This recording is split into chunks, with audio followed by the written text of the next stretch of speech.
This video is on chemical equations and balancing chemical equations. So in this video, there will be two codes. One will be a written code on the screen. The other will be a verbal code said by myself. Each code will be 3 numbers. So you'll need all codes in order to move on with the assignment.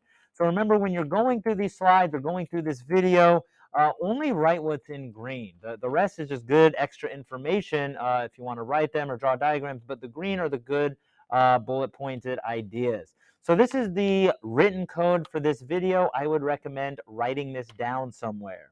All right, so just to start off, let's take a look at what a chemical equation is. A chemical equation is a written representation of the process that occurs in a chemical reaction. Chemical equations are like a recipe. There are certain symbols used in chemical equations that need to be known. So you can see this, there's this chart off to the side. This shows you the symbols. So just to go back a little bit, a chemical equation is like saying peanut butter plus jelly plus bread. Well, I can make a peanut butter and jelly sandwich. Now, inside of these equations, there are different symbols you need to recognize. The plus just separates more than one reactant or product. And there's an arrow. There's like that reaction arrow that separates reactants from the products. It's similar to an equal sign, except what it does is it says this reaction is a one-way reaction, sort of like a one-way street.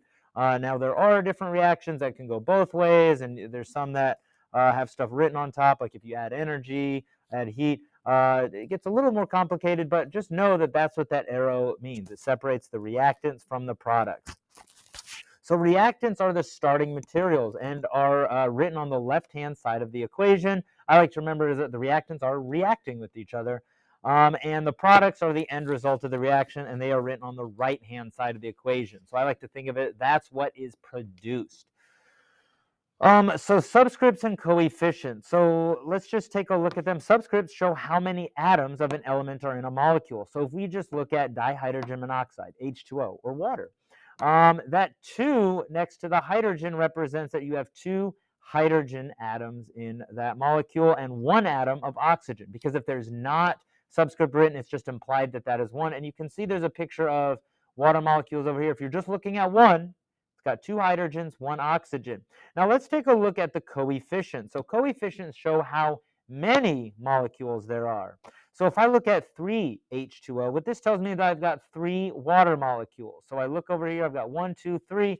So in order to find out the total amount of each element I have, I need to multiply the coefficient by the subscript. So 3 water molecules, well, 3 times 2, that's 6 hydrogens. So if you look at this diagram, 1, 2, 3, 4, 5, 6. Good, I have 6 hydrogen atoms.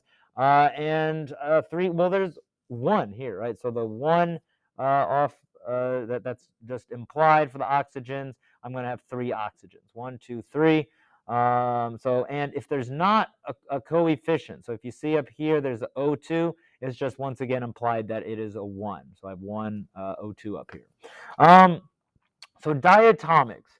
A diatomic element is a molecule composed of 2 of the same atoms. There's only 7 of them. There's hydrogen, nitrogen, oxygen, fluorine, chlorine, bromine, and iodine. And you can see those there. These are the only elements that bond with themselves as their own separate molecule. So we call them diatomic elements because the atoms appear in pairs. The chemical formulas for these elements are H2, N2, O2, F2, Cl2, Br2, and I2. So you can see that on the periodic table. There's only 7 of them, and that's what appears. It's just a good vocabulary word to know. So the law of conservation of mass states that in a chemical reaction, matter is neither created nor destroyed. So if you look over here, I've got a chemical reaction. If I start with 80 grams there's a reaction, I have to end with 80 grams. Atoms won't change their identity. So a carbon atom can't become an iron atom. So this happens in nuclear reactions, but we're talking about chemical reactions. So if you look up here in this chemical reaction, I've got 1 carbon on this side, 1 carbon on that side. It's the same carbon. In a chemical reaction, those atoms don't change their identity.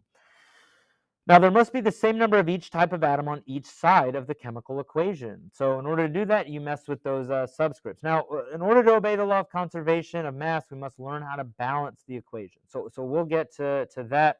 Now, in order to answer this, how to learn how to balance equations, I like to use this as an example, buying packages of hot dogs and hot dog buns. So How many packages of hot dogs and hot dog buns must be purchased in order to not have any left over? So let's just take a look at how to balance equations. So if you go out to buy hot dogs at the store, they come in packs of 10. Buns can be bought in packs of 8. So if you buy a pack of hot dogs and a pack of buns, well, you're going to have 2 hot dogs left over. And you can't go into the store and open up the package of hot dogs, set 2 on the shelf, and be like, well, I don't need those 2, right? You cannot do that. But what you can do is you can change the number of packages of each that you buy. So in order to find out how many packs you need, you just find like the least common multiple. The least common multiple is of 8 and 10 is 40. So notice what happens is I can't change how many of each I have in the packages, but watch what happens when I change the number of packages that I buy. If I buy 4 packages of 10 hot dogs, well, I have 40 hot dogs. If I buy 5 packages of 8 hot dog buns, I have 40 hot dog buns, which means I can make 40 hot dogs and hot dog buns without having anything left over. This is how we're going to balance equations. You cannot mess with the subscripts, but you can change how many of each molecule that you have. So let's take a look at balancing equations. So the first step is to count each type of atom in the reactants and products and place them in a table. So you can see that I've done that here. I've blanked out what the coefficients are going to be, but we're just going to assume, hey, let's just say there's one of each. So that's what I've done. Now, place coefficients as needed in front of the symbols or formulas to increase the number of atoms or molecules of the substance. Do not touch the subscript. So when you're balancing equations, you cannot touch the subscripts.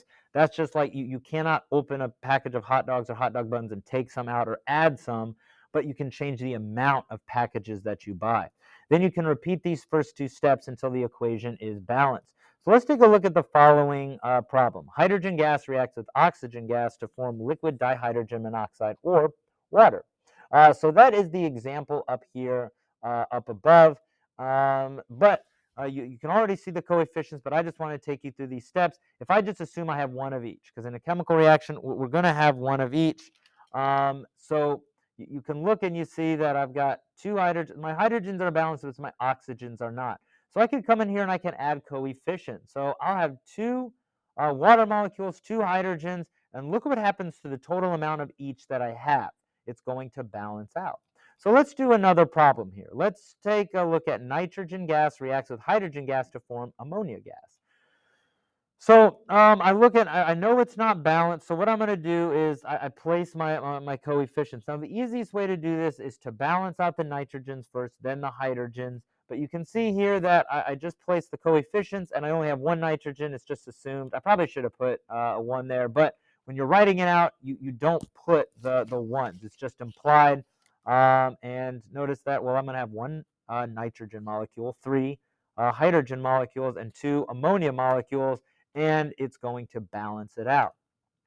So let's do one more. All right, let's take a look at methane gas reacts with oxygen gas to form carbon dioxide gas and liquid dihydrogen monoxide, or water. So you can come in here and you notice that they're not balanced out. I place my coefficients in order to balance out these atoms on both sides. So these are just 3 simple problems. And in order to get some practice doing this, we did this balancing chemical equations simulation. So you can see here in the little the thumbnail that there are scales, or you can use the bar graphs to balance each side of the equation until there's the same number on both sides. So you can take a look at that. And in this, we just did the 3 problems that we did.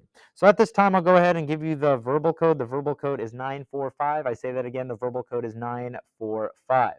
So this other question asks, how long can a candle burn? So in order to do that, we did this lab right here in which we put a candle on top of a scale. We burned it for 5 minutes to see what happened.